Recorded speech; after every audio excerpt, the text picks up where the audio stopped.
he was the president. He is the commander-in-chief. He talks to his generals all the time, and he told the generals, I don't feel like leaving office. I want to stage a coup. Is that immune? Perform sex change operation and send him back home. Not Jimmy anymore, it's Tamara, but I will. I'm immune to everything. That's what Trump's been shouting from his gold-plated toilet for years. But guess what? The Supreme Court just flushed those dreams down the drain with a 6-3 smackdown that has Orange Julius throwing the biggest tantrum since his diaper days. You thought your Monday was bad. Trump just found out he can't assassinate his enemies or rob banks while being president. I know, shocking revelation. Stay tuned as we break down how the justices, including Trump's own appointees, just told him he's not a king.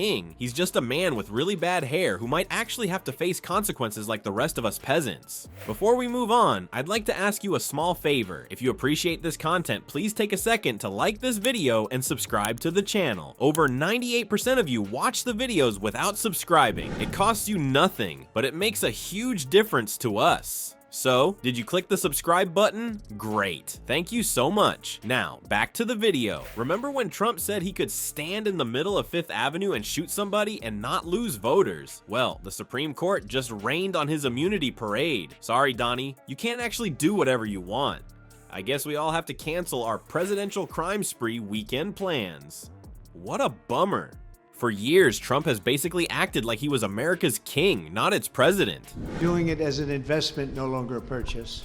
Okay. I didn't want it purchased, but investment I love.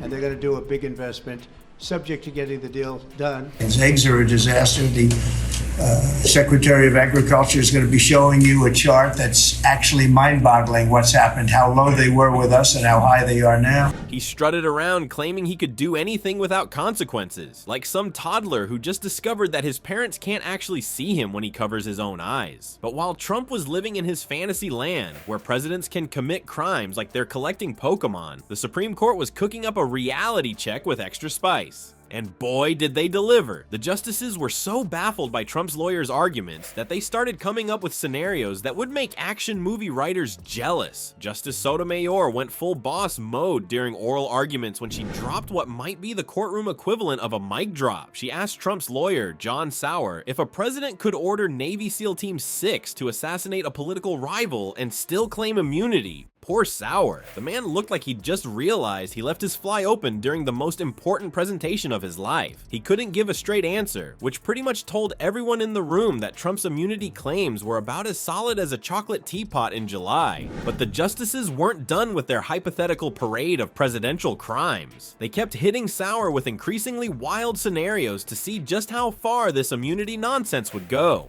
Could a president organize a military coup, take bribes, rob a bank, all while claiming these were just part of their official presidential duties? Well, it certainly sounds very bad, and that's why the framers have a whole series of structural checks that have successfully, for the last 234 years, prevented that very kind of extreme hypothetical. I think, I'm always thinking. Do you ever do that? You're sweating and you're thinking and you're trying to figure out. Sauer was squirming like a worm on hot pavement, trying to defend these ridiculous ideas. The knockout blow came when Sauer accidentally scored a touchdown for the prosecution. In what must have been a moment of temporary sanity, he admitted that some of Trump's actions as president were actually private and not covered by immunity. Legal experts were probably spitting out their coffee watching this epic self-sabotage. It's like he suddenly forgot which team he was playing for. This wasn't just a minor legal setback for Trump. It was the judicial equivalent of stepping on a Lego in the dark. His entire strategy of delaying trials until after the election just got flushed down the toilet faster than the classified documents he probably tried to hide.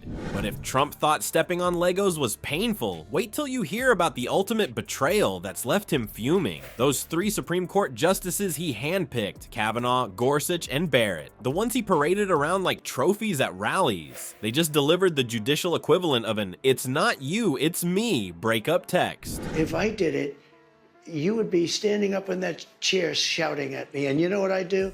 I'd say, You got me. to the Constitution. They knew how to. There were immunity clauses in some state constitutions.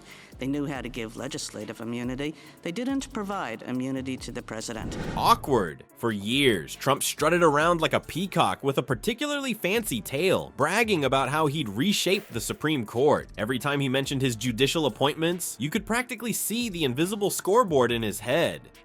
Trump 3, Lib 0. He clearly expected these justices to be his personal legal bodyguards, ready to protect Daddy Trump from the big bad Constitution whenever necessary. But when his immunity claims landed at their feet, his supposed loyalists didn't exactly rush to his defense with MAGA pom-poms. Instead, they looked at his arguments the way most people look at month-old milk in the fridge, with a wrinkled nose and a quick nope. The conservative justices Trump appointed showed they were more interested in that dusty old document called the Constitution than in whatever favor Trump thought they owed him. Who are they? And it's possible that a lot of those people will be actually fired. And if that happened, that's okay, because that's what we're trying to do. Secrets to a foreign adversary. Is that immune?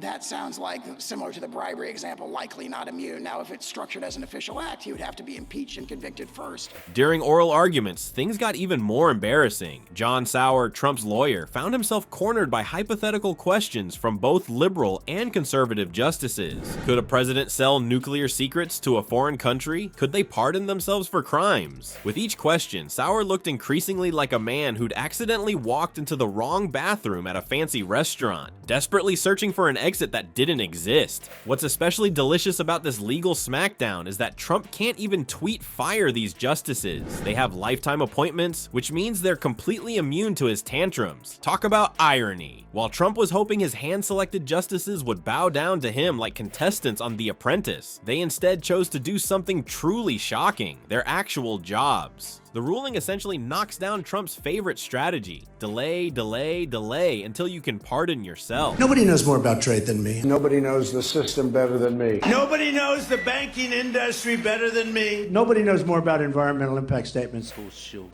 An unprecedented investment will be made from Japan to the United States, and so many jobs will be created. So $1 trillion is the target. His legal team's plan to push trials past Election Day just collapsed faster than Trump's explanation for why he was hanging out with Jeffrey Epstein. Now he might actually have to face a jury before November, a prospect that probably has him stress-eating Big Macs by the dozen. Well, folks, that's the ball game. The Supreme Court just slapped the presidential immunity fantasy right out of Trump's tiny hands. The justices basically said what most of us already knew: you don't get to break laws just because you sit in the fancy chair. What does that mean if it's structured as an official act? Well, I don't know in the hypothetical whether or not that would be an official act. You'd probably have to have more details to apply the blazing game. We'll take a look at TikTok. We're looking at TikTok. We may be banning TikTok. We're not doing anything with TikTok. Joe Biden is responsible for banning TikTok. What's truly delicious about this whole situation is that the fundamental principle that no one is above the law had to be explained to a former president like he's a kindergartner who didn't want to share his toys. So next time Trump rants about being untouchable, just remember the day America's highest court collectively told him, "Sir, this is a Wendy's."